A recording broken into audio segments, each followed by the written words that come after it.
Hello, this is Alex from PHP Academy with another video for the new Boston. In this video we're going to be looking at the third and final loop in PHP, and this is the for loop. Now for is a bit more complicated in syntax, and by this I mean it's structured slightly differently.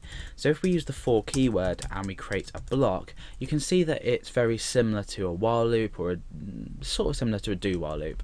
However, what we're doing is we use three expressions within this these parentheses. So we use three different expressions to control the loop how we want, and we can also increment a value within this as well. So in here all we need to do is echo something out, either a variable or some plain text, or continue an operation, however your program is eventually going to work, and everything can be controlled within here. So for now I'm going to create a variable called count, and that's going to be equal to, in fact no, the reason I'm not going to declare it out there is because, like I said, we can control everything within here. So I am going to call my variable count. I'm going to append a break onto that so we can keep track of it neatly. Now I declare my count variable, or I assign my first value to it in here. So I say count equals 1. Okay. Now what I do is I put a semicolon, and then I say what this is basically the next part of the expression is what needs to be evaluated, true or false, to determine whether the block should run. This block should run. So count, while count is smaller than or equal to 10, like we've done in the previous examples, and then we say count plus plus. We don't need another semicolon to end here, it just ends. So what we're doing is, let me just separate this out so it's a bit more easy to read. Okay, so we're setting initially our count variable to equal 1.